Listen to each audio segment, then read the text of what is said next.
नहमदुहु व नुसल्ली व नुसल्लिमु अला रसूलिल करीम। अस्सलामु अलैकुम व रहमतुल्लाहि व बरकातुहू। राय इस्लाम में तमाम दोस्तन की खुश आमदीद। प्यारा दोस्तों, अज बेहतरीन मालूमात खणी तवाजी खिदमत में हाज़िर थियो आया।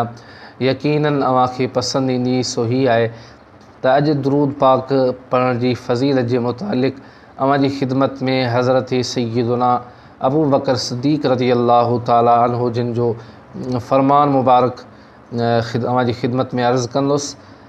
प्यारा दोस्तों, दुरूद पाक पढ़ण जूं काफ़ी फ़ज़ीलतूं आहिनि। अल्लाह जे महबूब करीम सल्लल्लाहु ताला अलैहि वसल्लम जिन जा फ़रमान मुबारक दुरूद पाक जे मुतालिक काफ़ी सारा आहिनि ऐं क़ुरान पाक में भी दुरूद पाक ऐं सलात शरीफ़ पढ़ण जो हुकुम आहे।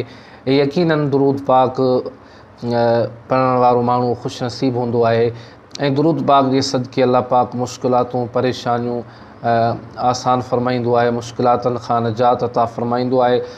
पर उन खां अॻु में अव्हां सां गुज़ारिश आहे त जेकॾहिं अव्हां असांजो चैनल सब्सक्राइब नाहे कयो त असांजे चैनल खे सब्सक्राइब कयो ऐं गॾोगॾु घंटी जे निशान ते क्लिक कयो ताजो असांजी हर अचण वारी नई मालूमात तव्हां ताईं आसानी सां पहुची सघे। त प्यारा दोस्तों, दुरूद पाक जे मुतालिक़ आऊं अव्हांजी खिदमत में वक़्तन फ़वक़्तन फ़ज़ाइल बयान कंदो रहंदो आहियां ऐं अल्लाह जे महबूब करीम सल्लल्लाहु ताला अलैहि वसल्लम जे मथां दुरूद पाक पढ़ण जूं फ़ज़ीलतूं अव्हांजी खिदमत में अर्ज़ कंदो रहंदो आहियां। अॼु बि अल्लाह जे महबूब करीम सल्लल्लाहु ताला अलैहि वसल्लम जिन जी ज़ात बाबरक़ात जे मथां दुरूद पाक पढ़ण जे मुतालिक़ अमीरुल मोमिनीन हज़रत सय्यदुना अबू बकर सिद्दीक़ रज़ियल्लाहु ताला अन्हु जिन जो हिकु फ़रमान मुबारक अव्हांजी खिदमत में अर्ज़ कंदुसि। प्यारा दोस्तों, अमीरुल मोमिनीन हज़रत सय्यदुना अबू बकर सिद्दीक़ रज़ियल्लाहु ताला अन्हु फ़रमाइनि था त पाणी जीअं तेज़ी सां बाहि विसाईंदो आहे, नबी पाक सल्लल्लाहु ताला अलैहि वसल्लम जिन जे मथां दुरूद पाक पढ़ण गुनाहनि खे ख़तमु करण में उन खां बि वधीक तेज़ आहे।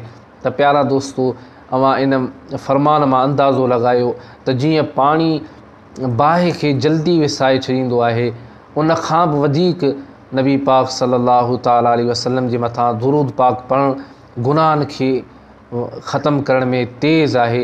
यानी दुरूद पाक पढ़ण गुनाहनि खे ख़तमु करे थो, गुनाहनि खे मेटे छॾे थो ऐं गुनाह माफ़ कया वञनि था। जीअं पाणी बाहि खे विसाईंदो आहे, अहिड़े तरीक़े सां अहिड़े नमूने सां दुरूद पाक गुनाहनि खे ख़तमु कंदो आहे, गुनाह बख़्शिया वेंदा आहिनि। त प्यारा दोस्तों, असां तव्हांखे बि घुरिजे त असां अल्लाह जे प्यारे महबूब करीम सल्लल्लाहु ताला अलैहि वसल्लम जिन जे मथां दुरूद पाक पढ़ंदा रहूं त यकीनन असां तव्हांजा गुनाह बख़्शिया वेंदा ऐं असां तव्हांजा गुनाह माफ़ कया वेंदा।